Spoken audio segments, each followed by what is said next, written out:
Oi, gente, tudo bom com vocês? Meu nome é Larissa e esse é o podcast Filme da Semana. Essa semana vim trazer um episódio mais curto, porque as duas últimas semanas passei dos 30 minutos, me excedi, eu não aguento mais falar. E o episódio de hoje é a minha primeira atualização das minhas leituras de 2022. E até que demorei pra fazer ela, né? A gente já tá no final de março e eu trago aqui o saldo de janeiro e fevereiro, praticamente. Eu tô conseguindo manter minha meta de 2 livros por mês, né? Todo mês tem um livro que eu leio pro Clube do Livro e outro livro que eu leio à minha escolha. E, geralmente eu fico intercalando entre os dois ao longo do mês, termino ambos em datas muito próximas no final do mês. Agora em março, eu tô gravando esse episódio com bastante antecedência e eu tô vendo que as coisas podem dar errado, eu não consegui ler os 2 livros que eu quero ler. Mas, né, vamos ver, a Larissa do futuro deve ter as coisas mais organizadas do que eu. Até a data que eu fechei essa pauta, eu já li 4 livros e queria comentar rapidinho de cada um deles, sem dar spoiler, sem entrar em grandes detalhes, e vamos lá. Vou começar com os livros que eu li no Clube do Livro. É muito legal ler com mais gente, principalmente umas histórias mais complicadas, uns livros mais diferentões, porque a troca que rola pode fazer um livro crescer em você, e já aconteceu comigo várias vezes. Esses 2 eu gostei, não amei, mas já aviso que não são leituras fáceis. Começando por Madame Bovary, do Gustave Flaubert, que é um livro francês, publicado em 1856, e causou vários escândalos na época, foi censurado, o autor foi processado, mil tretas. E assim, o livro ele não tem nada explícito, mas tem muita coisa que acontece que faria a Madame Bovary ser julgada até hoje pela sociedade.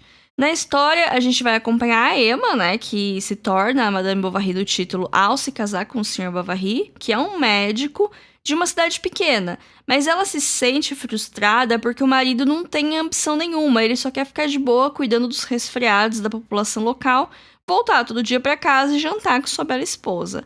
A Emma, ela tem sonhos, ambições, ela quer ser uma mulher rica e ela tá sempre inquieta.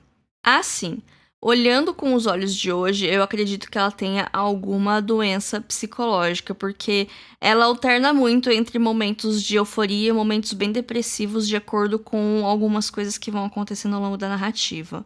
Em busca de ter alguma emoção na sua vida pacata do interior, ela vai e arranja uns amantes, sim, no plural, e é aqui que tem as partes banidas, por assim dizer. Às vezes eu penso se esse livro seria banido se o protagonista fosse o homem, né? Mas, enfim, o livro ele faz muitos comentários sobre a hipocrisia da sociedade na época e até mete umas críticas para a igreja no meio. Não esperava aquilo do jeito que chegou. Eu adoro uma transgressão vintage. Mas o livro em si, ele é lento, os capítulos são longos, ele é muito descritivo, então cansa a leitura, ela demora para avançar, mas no final eu gostei bastante, eu fiquei surpresa de gostar o tanto que eu gostei do livro. Madame Bovary, como foi publicada há muito tempo atrás, é um clássico, tá em domínio público e por isso ele é publicado por muitas editoras, tem várias edições do livro presentes aqui em português, muda a tradução. Eu recomendo ver review de tradução, porque isso pode impactar a experiência. Às vezes uma tradução mais antiga seja mais difícil de ler e tal. Eu lembro a primeira vez que eu li Jane Austen, eu não gostei tanto, e depois eu fui descobrir porque eu tava lendo uma tradução não tão boa. Mas enfim, a edição que eu li de Madame Bovary é da LPM Pocket, que tá disponível no Kindle Unlimited. A história, ela tem várias adaptações para o cinema também, mas não lembro de ter visto nenhuma e nem fiquei curiosa para ver, para ser sincera. Vocês já viram? O que vocês acharam delas? Comenta lá no nosso Instagram, @filme.da.semana, no post desse programa, o que vocês acham dos outros filmes da Madame Bovary, se já leram o livro, que vocês acham que é fiel. Comenta lá para eu saber, para ver se eu tenho curiosidade de ver algum deles. O segundo livro de hoje é uma obra bem diferentona chamada A Honra Perdida de Catherine Blum, do escritor alemão Henrik Boll, publicado em 1974. Ele é um livro curto, ele tem menos de 100 páginas e é muito estranhão. A narrativa, ela alterna entre uma escrita super objetiva que parece uns relatórios de polícia, algo bem impessoal, e também tem recortes de um jornal sensacionalista que acaba sendo meio que por onde a trama gira. A gente vai acompanhar a Catarina, que é uma jovem, ela é empregada de uma família e faz vários bicos com trabalhos domésticos por aí.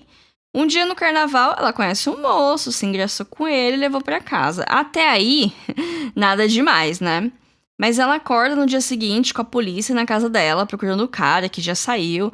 Aparentemente, ele é um procurado da justiça e começam a fazer a vida da moça um inferno por causa desse encontro.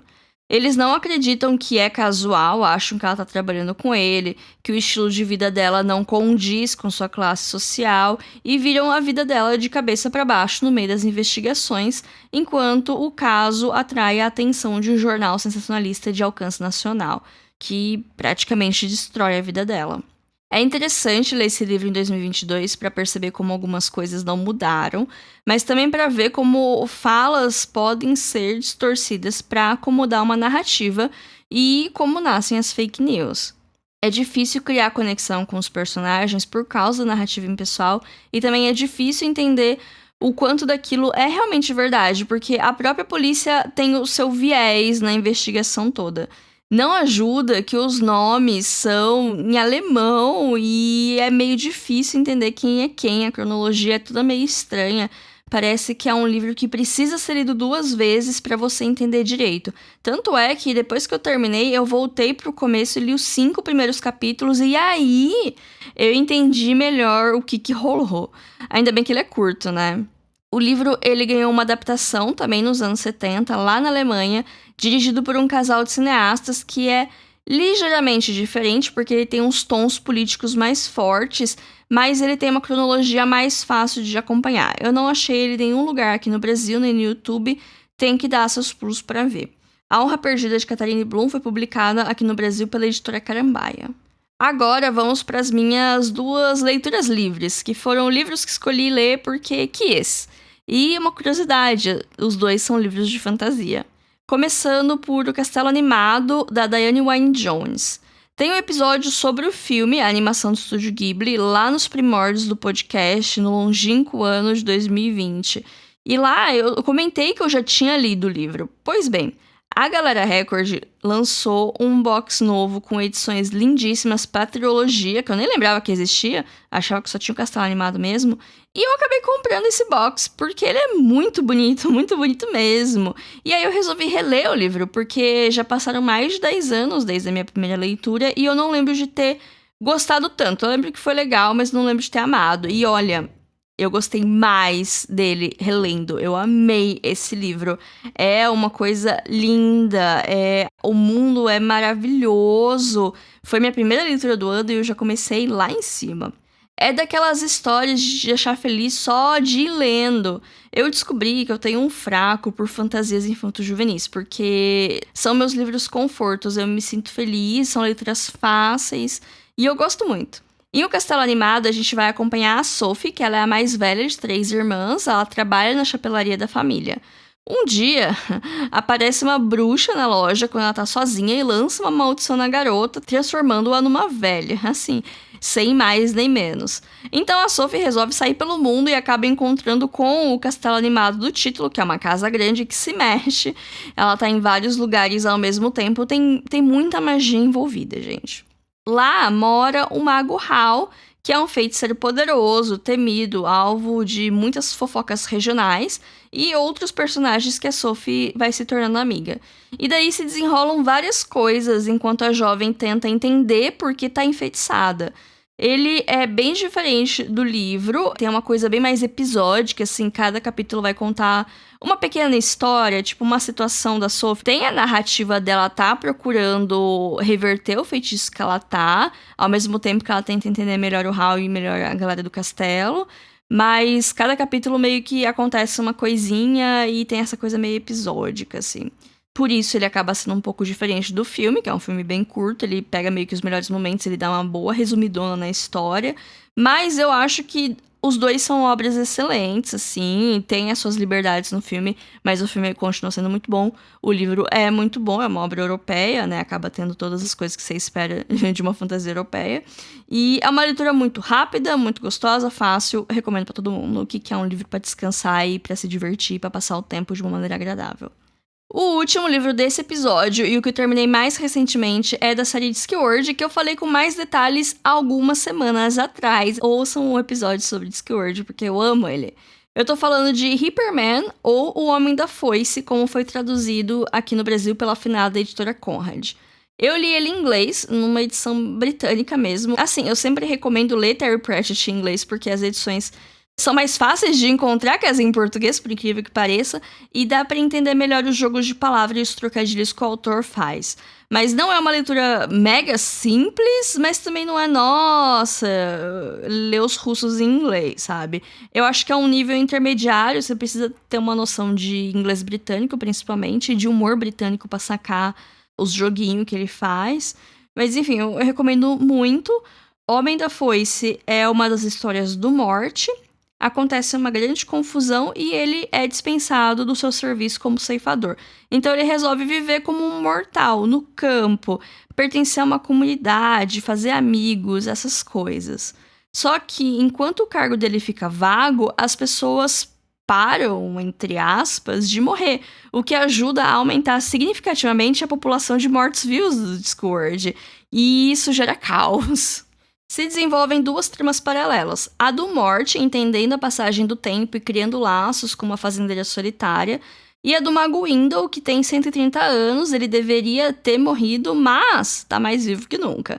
E com isso ele parte investigar o que tá acontecendo, porque tá tudo muito estranho, junto com alguns outros magos de alto escalão da Universidade Invisível e também com uma turma de mortos-vivos peculiares, como o Lobisomem Reverso, eu não sei como ficou a tradução aqui no Brasil, que ele é um lobo por 3/4 do mês e na lua cheia vira um lobisomem.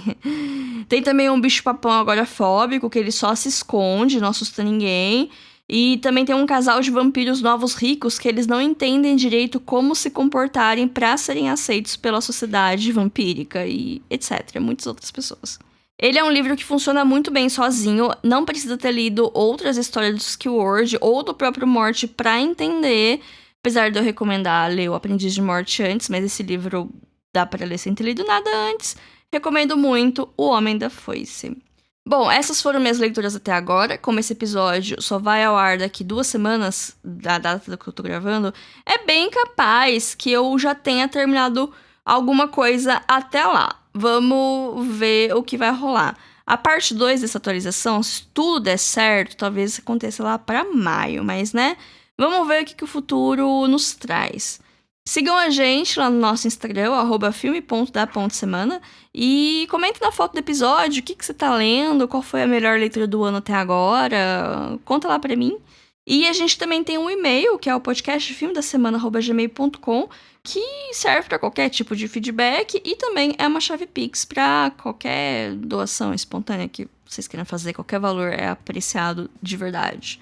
Espero que tenham gostado desse programa. Até semana que vem. Eu não tenho ideia do tema que vai ser. Vamos aguardar e vamos ver o que vem aí. Tchau, tchau.